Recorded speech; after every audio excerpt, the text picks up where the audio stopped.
With the 2024 NFL Draft now single-digit days away, it's time for us to put in all of our collective knowledge and really hone down on the Hat and Beard mock draft version 2.0, fellas. Today we're going to be doing the Detroit Lions rounds 1 through 7.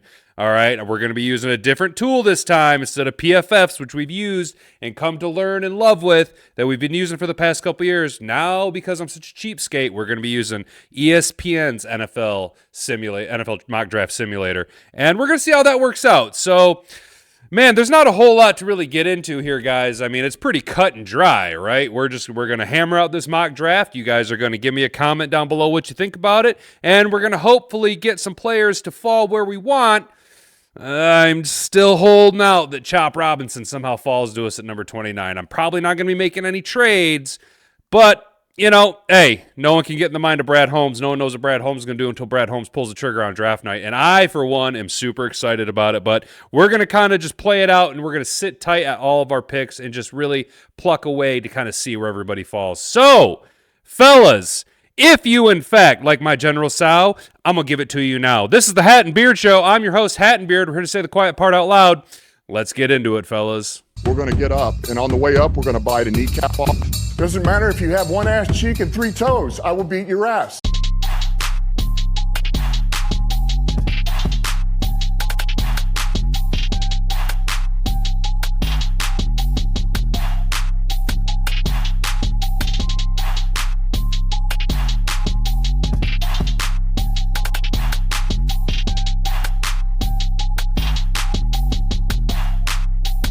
All right, guys, so here you see we got pulled up ESPN's NFL 2024 mock draft simulator. We got our speed set to normal. I'm not exactly sure how fast that's going to go, but we're going to learn this all together. We're going to be doing rounds 1 through 7, the full gambit. You see down here, I got us selected the Detroit Lions sitting strong at 29 after making the NFC Championship game in Dan Campbell and Brad Holmes' third year with a washed up and broken down, nobody wanted him, couldn't be a franchise-leading quarterback, Jared Goff. Let's start this. Let's see what we do here. We're gonna scroll up and let's load this draft. Let's get going. Let's see what it does here. Let's make sure we get our refreshments tonight. We're living the high life because we don't drink Bud Light around these here parts. And let's get into it. Let's start going here. All right, everything's pulled up here. My internet's going to be a little slow. There's a storm blowing in, and I'm doing this in the garage studio, so Wi-Fi is just barely reaching out here. Everybody's sitting strong. Let's light this candle. Oh yeah. Okay. We're going to be doing a little bit of analysis as we go along here. Going to break it down a little bit for you, give you guys a little bit more dirt than we had last time. All right.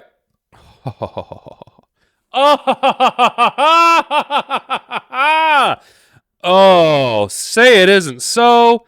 Say it isn't so. Can I close this out? Will it auto? Okay, good. I can still go and make the pick. So, scroll all the way back up here to number 1. Let's see. Caleb Williams obviously went number 1 overall. It's pretty much set in stone. I don't know why we're even waiting for the Bears to sit on the clock because they're just going to take the whole amount of time, even though they've had months now. Okay, since the end of the regular season, you knew you were going to have the number 1 overall pick from the Carolina Panthers trade to move up to number 1 last year, right? You knew you were going to be sitting at number 1 overall. And they're going to take all the time in the world, and we're going to have to listen to old Hawkman himself, Mel Kiper, tell us about how it might not be Caleb Williams, right? Like, dude, all right. But anyway, so Caleb Williams, number 1 overall, then Jaden Daniels, who's been really kind of climbing up past Drake May, going to the Commanders. Drake May then falls to the Pats. Joe Alt going to the Cardinals. I actually really, really, really, really like that pick for the Arizona Cardinals. I think Joe Alt is a phenomenal physical specimen who should be a perennial left tackle, all-pro perennial left tackle. Once he gets fully integrated in the league, I think that guy had the ceiling on that guy is just through the roof. The Chargers going to take Malik Neighbors. They desperately have a need at wide receiver. We spent all that money on Justin Herbert. Mike Williams is gone. Keenan Williams is gone. Keenan Allen is gone. They got Quentin Johnston, who I was really high on coming out of the draft or into the draft last year, and then heading into his rookie season, he just had a bad case of the drops. Maybe he can elevate his play in his second year, but Okay, Malik Neighbors, I'm not mad about that at the Chargers going right there. McCarthy going to the Giants. Yeah, I could really see that. Then Dallas Turner.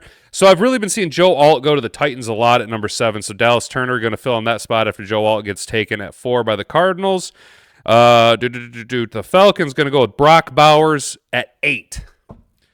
Now, fellers, for those of you that are new here, I am not a fan of taking tight ends in the first round. And even though the Lions basically got a first-round talent at tight end with Sam Laporta, there were still a handful of guys taken before him in the first round, right? Sam Laporta slipped out of the first round, fell to the second round. You didn't have to take a tight end in the first round, and he ended up having the statistically best rookie performance out of a tight end in NFL history with Sam Laporta sitting in the second round. I'm not a fan of taking tight ends in the first round unless it's like, just an unbelievable, like who's the kid? Kyle Pitts out of Atlanta, right? Ironically. Really? Brock Bowers with Kyle Pitts? Oh. Right, so Atlanta is just doing goofy, ridiculous nonsense. If I'm being honest, Brock Bowers, he fits. He's from Georgia, right? He played at Georgia. I just think he's that guy who had played too many snaps in college and got a little too banged up in his collegiate career. Probably will have issues with injuries heading into his professional career, but it could be, he could be the next big thing. I just don't like him going to the Falcons where they already have Kyle Pitts, but, just give more weapons for Kirk Cousins to throw to. The Bears at 9, Marvin Harrison Jr. slides all the way to 9 to the Bears. I love that pick for the Bears, right? Like if you're a Bears fan, you love the fact that you just paired your number 1 overall pick, Caleb Williams, or franchise quarterback, with your now walks in as the number 1. Well, DJ Moore probably still will be your number 1, but Marvin Harrison Jr., a 1A and 1B type situation with DJ Moore. He's that talented. Solid pick for the Bears. As a Lions fan in the same division as the Bears, I absolutely hate this pick because not only do I hate the pick because it makes the Bears better, but it just continues to assault the weak spot of our defense, which we all know is our secondary. Absolute hot garbage right now. We did just re-sign Kindle Vildor, though, to a 1-year extension, which maybe he can get out of his head in that NFC Championship game where the ball just flukishly bounced off his face mask to Brandon Ayuk. Maybe that's long gone. The Jets going with Jared Versay. The Vikings taking Rome Odunze. Another a copy paste. Just take my analysis of Marvin Harrison and why you love to see it for the team. Although they do have Jordan Addison and JJ. But JJ, when he's hurt, they clearly need another. It's just a depth move, I guess. But do you really feel comfortable spending the 11th overall pick on a depth move at this point? Not really that big of a fan of it. The Broncos, gonna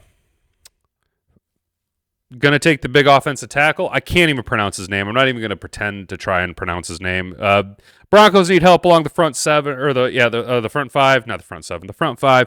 They're gonna need a little bump there. That should help them solidify their offensive line. With the quarterbacks all being gone, the top 4 quarterbacks already being pulled out of the first 10 picks there. The Broncos are kind of stuck. So you would think that maybe they would try and trade up a little bit to maybe make a play at McCarthy when they seen 3 quarterbacks taken and the first 3 picks, bam, bam, bam, bam, bam, because you really think that McCarthy then, although he's the 4th best rated quarterback on the board, he's going to be a lot of teams are going to be after him. A lot of like the Vikings, the Broncos, the Raiders potentially. And then you see the Raiders taking Byron Murphy, the Saints going with Quinyon Mitchell. I like that pick. I like that player actually out of Toledo. Sneaky, low exposure collegiate athlete, but has all of the makeup to be a solid Antonio Cromartie style corner. If I'm just blowing smoke up your ass, that's kind of where I feel he's gonna play out. Fatunau, this dude's a savage, dude. The Colts would get a dominant. Damn it, Terrion Arnold. Terrion Arnold, I think is probably the best corner in the upper echelon of corners. This is kind of a deeper class for corners and interior offensive linemen, in my opinion. I'd like to see, if there were to be players sliding around, Terrion Arnold sliding to the Lions at 29, I wouldn't be upset about that. Fuaga, he's a beast. He's going to the Jags. They need help. The Bengals, Latu, whatever. I don't care about Cincinnati. I'm sorry, I don't. I really don't care about Cincinnati. I'm not really like a Joe Burrow fan. I don't really like Zach Taylor. I liked the Bengals back when I was growing up, but I don't know, man. Joe Burrow just makes me think of Matt Stafford, right? Like Matt Stafford light, right? Except for, Joe Burrow can win playoff games with his original franchise that he was drafted to. Speaking of the Rams, J.C. Latham, solid pick for the Rams there. Steelers going with Brian Thomas Jr., Amorous mixed Mims, offensive tackle to the Dolphins. The Eagles going to take Nate Wiggins and just continue to bolster their secondary after bringing back C.D. Deuce, who is a gigantic turd sandwich, and I'm glad he's out of Detroit. The Vikings then going to take their potential franchise quarterback with Michael Penix Jr. Michael Penix jumping up into the first round right there. I think Michael Penix Jr. and Bo Nix are the two biggest question marks on day one or night one of the NFL draft. Do Bo Nix and Michael Penix Jr. make it into the first round? Michael Penix Jr., I think so, and I think Bo Nix is going to be a solid second-round pick if he does slide out of the first round. I think the guy has a lot of seasoning in his collegiate career. Jerzon Newton to the Cowboys, going to take on the defensive tackle. Graham Barton to the Packers. That kind of sucks because obviously they realize that our defensive line is, if this is where they were going to go, they're trying to build against our defensive strengths. The Buccaneers going to take the flyer on Cooper DeJean. If he was there available and certain players weren't necessarily there available, I would be considering taking Cooper DeJean if I was Brad Holmes, simply because he's kind of that hybrid defensive back player. You don't really know where he's going to fit, but you know that with the right coaching and toolage, Aaron Glenn could probably maximize him at the next level. Adonai Mitchell going to the Cardinals, wide receiver, going a little earlier than I would have thought. I think he's more of a day two guy. Chris Baswell going to the Bills. And that leaves us here with the Detroit Lions at number 29. And, oh, lordy, lordy, lordy, look who's sitting there. Look who's sitting on my draft board. The guy I have been just absolutely, oh man, I hope this isn't another situation, because years ago when Riley Reif fell to us, I was just like shitting in my pants. Like, oh, Riley Reif fell. We can take Riley Reif. So I'm just going to happily pull the trigger on Chop Robinson. No questions asked. I think he is a solid complementary piece to our entire defense. Not only does he immediately make Aiden Hutchinson significantly better by bringing more pressure off the edge, but when you complement him with the other rotationary players that we're going to have, a Marcus Davenport for him to learn from, there's not a tremendous amount of pressure for him to come in and be that guy right out of the jump, but we did see his productivity at Penn State. He's a big-bodied physical specimen. He performed decent at the Combine. He performed very, very well in his collegiate career. ESPN has him ranked as the number 21st overall player on the board. If he slides to 29, I think he's a solid, absolute lock of a pick at 29, and that's exactly what we're going to do. I've been talking about Chop Robinson for weeks now. Paul, if you're watching, dude, what did I tell you? What I tell you tonight, dude? I told you, bro. I told you. So let's giggity go. Chop Robinson, welcome aboard. Detroit Lions 2024, number 29th overall pick in the first round. Welcome to Detroit. The announcement being made by Roger Goodell in Detroit on the board. Oh man, our defense immediately gets better with that Chop Robinson pick. I'm a big fan of bolstering your secondary with good front seven play, and Chop Robinson, my guy. Let's go. G.I. Joe will return after these messages. Okay, 3, 2, 1, it's jam. Hey, don't be a jive turkey. Like, comment, subscribe down below. Or don't. I'm no punk bitch. I ain't no punk bitch neither. I'm no I'll punk come back there and bitch. knock that Now, back to G.I. Joe. All right, second round. We are not going to do nearly as much analysis. We're just now going to look at the guys. Oh, now you guys know I'm super high on Marshawn Nealon. Now there's two trains of thought right here. One is you do the Brad Holmes thing where he double dips in the same class, right? Like he double dipped on Ali McNeil and Levi Onwuzurike. He double dipped on Aiden Hutchinson and Josh Paschal, right? So do we double dip again and do the Brad Holmes thing and just address the defensive end spot right here, right now? Or do we look at somebody, like a Cam Hart out of Notre Dame? Oh, man, there are some serious guys here. Man. Oh. All right, so we're not going to do the Brad Holmes thing. I'm going to reach a little bit from where we're at, but I don't think that this is the other guy I've just been like so high on. Just so high on this offseason. I'm even considering, if things were to go a certain way, us to make the push to draft Cooper Beabe in the first round. I just want to make sure there's nobody else. I mean, Chris Jenkins would be a solid, homer move. Man, sorry if I'm breathing in the mic here, guys. I'm just like really stressed out over this right now. All right, well, let's just go ahead and pull the trigger on Cooper Beabe because I'm just so high on him, and we need interior offensive line, right? Like Graham Glasgow is solid. Kyle Ziegler is good, but he's not getting any younger. I mean, he's a top 7 interior offensive lineman in the NFL. He's not getting any younger.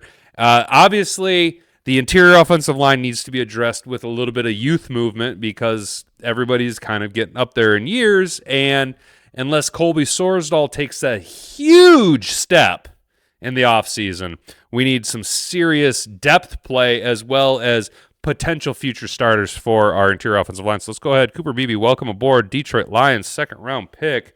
And Hattenbeard is the happiest. Like, if this is the way the draft goes, I'm going to be so...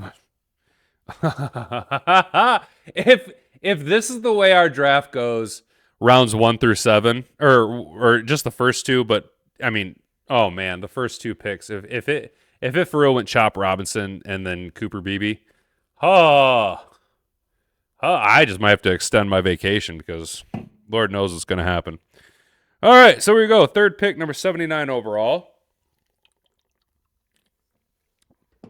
We bolstered the front 7 of our defensive line by going Chop Robinson in the first round. And then we picked up just probably a steal in the draft with Cooper Beabe. My guy. Oh, man. Starting to get into the weeds here a little bit, guys. There are some guys that I like down here. Oh, man, Jonah Ellis. They got him listed as an outside linebacker, but they also had Chop Robinson listed as an outside linebacker. Jonah Ellis, I'm pretty sure, is the son of Luther Ellis, longtime defensive tackle for the Detroit Lions. Man, it's kind of hard to read from up here. Oh, I'm really high on Jeremiah Trotter. I am really, really, really high on Jeremiah Trotter. So what are you guys thinking? What do we think here? Do we think a little Junior Colson? A little Trey Benson? Go real running back in the third round? Build some depth out there? What about Mekhi Wingu? I actually think Jatavian Sanders. All right, now just hear me out. Yes, Sam Laporta, everything tight end, right? Who's behind him? So why not bring in this beast of a guy who's more or less a gigantic road grading tight end, right? Offensive lineman with hands. Man, I just think that might be a sneaky move right there. So let's go ahead and Jatavian Sanders. Welcome aboard, Detroit Lions in the third round. They're going to give me a shitty pick, or a shitty grade on this one. I just know it. My internet's fucking up. You have bully-ragged this production and stifled my creativity from day one. Come on, we got shit to do. We got players to draft. We got stress to be had over this pretend draft. Oh, could you imagine? Could you imagine Chop Robinson and Cooper Beabe? Oh, could you? Oh, my. Chop Robinson and Cooper Beabe. Chop Robinson and Cooper Beabe? You realize Cooper Beabe is like a 2-time all Big 12 offensive lineman, right? Like, that dude is legit. Like, he's legit good. He is legit good, boys. He is legit good. So, This is the one thing that sucks about the way we're sitting in the pick. Because of the way things have worked out, we do not have a 4th-round pick this year. So we have to sit from the 3rd all the way to the 5th. And the 4th round is where Brad Holmes has really, really excelled. Namely, Amon-Ra St. Brown. Hey, you know what I'm saying? You know, man, I got the burps tonight, boys.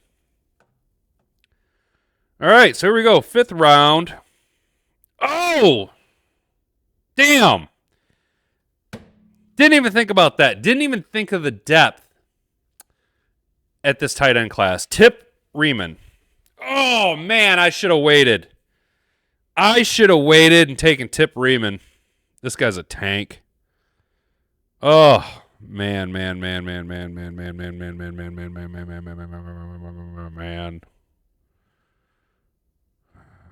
There's like, I don't know, man. I'm getting kind of sketchy here.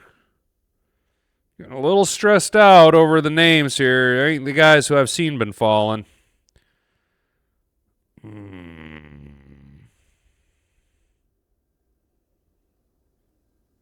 Rishi Allen? Man, oh man. Damn it.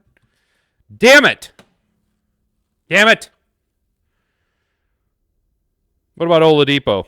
How do you guys feel about Oladipo? We do need secondary help. God damn. I totally screwed ourselves by not taking a corner earlier. We are going to be really hurting at the corner spot. So let's go ahead and take... Do I want to take Oladipo? Or do I want to take like an offensive lineman? What about Kayleen Carlson?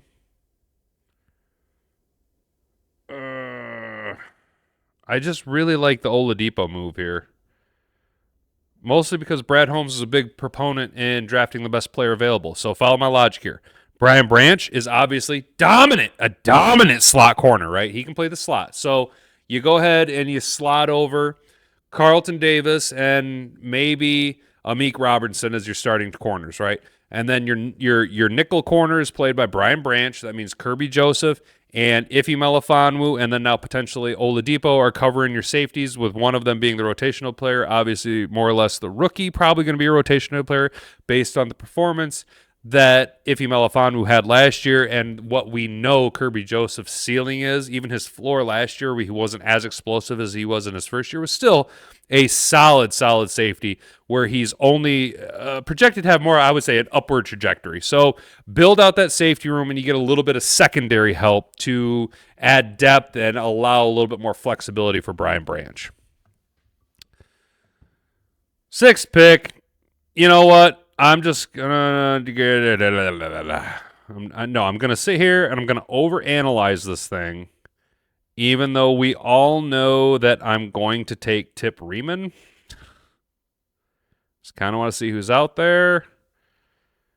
Yep. There you go. Boom. Just burning the pick. Don't really care at this point. Ideally, we address some needs by bringing in the kicker from the Michigan Panthers as our kicker next year. Let's see. What else we got here?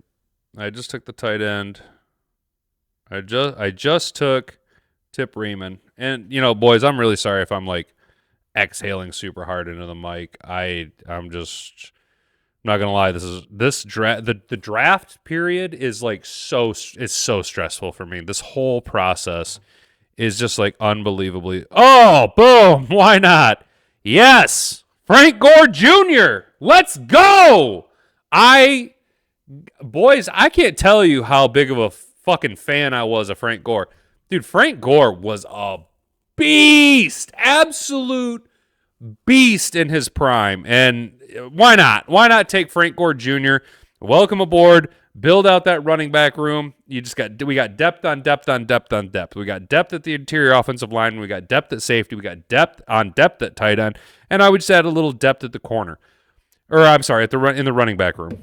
Number 7. What do we got?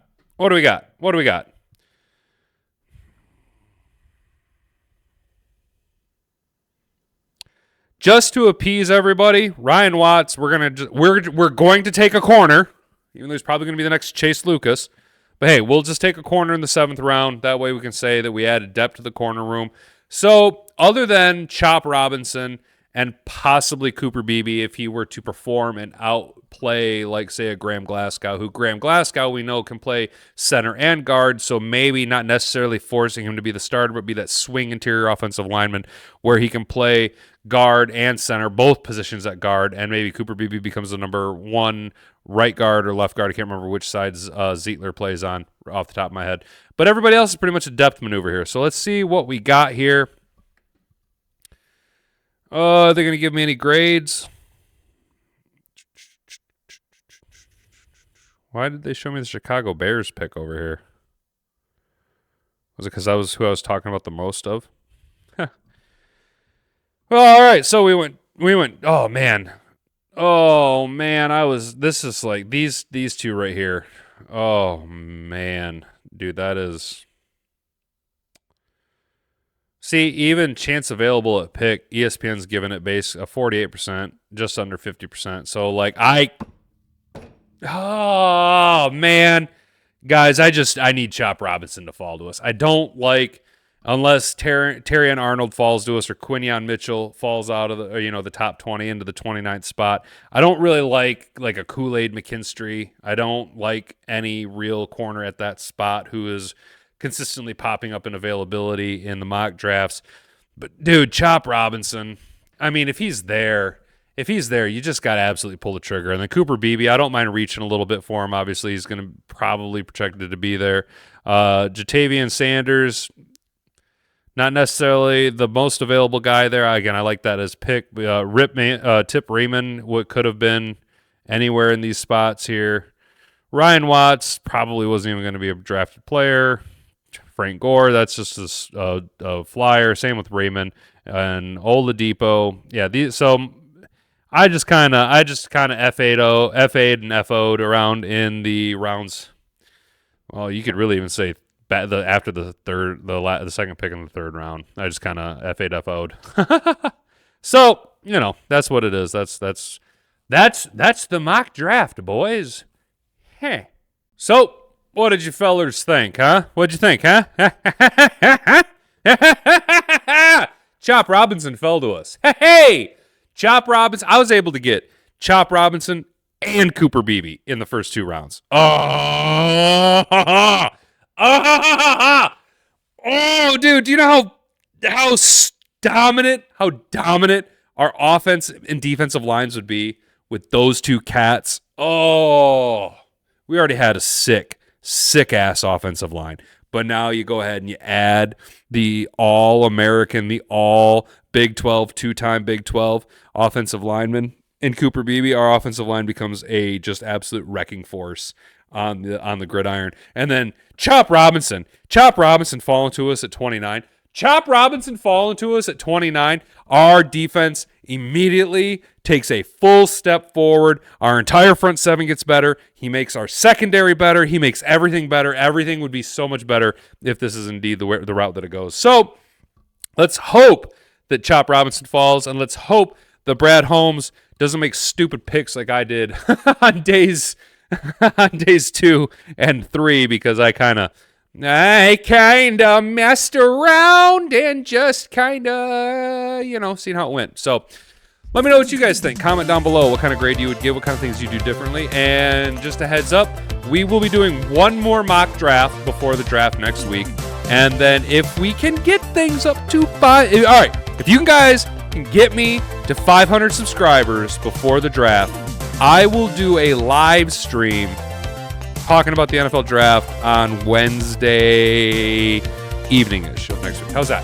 How does that sound? If you cats can get this video up to over 500 subscribers, if you can get me over 500 subscribers by next week on Wednesday, I'll do a live stream talking about the draft. But if not, next week at least, we'll have another mock draft video. And then Thursday of next week is what we've all been waiting for. The NFL draft. I can't wait for it in Detroit, Michigan. Boys, it's been fun tonight. I've been Hat and Beard. You've been an attentive audience. Stay out of trouble. Don't do anything I wouldn't do. Keep your stick on the ice. If she doesn't find you handsome, at least she'll find you handy.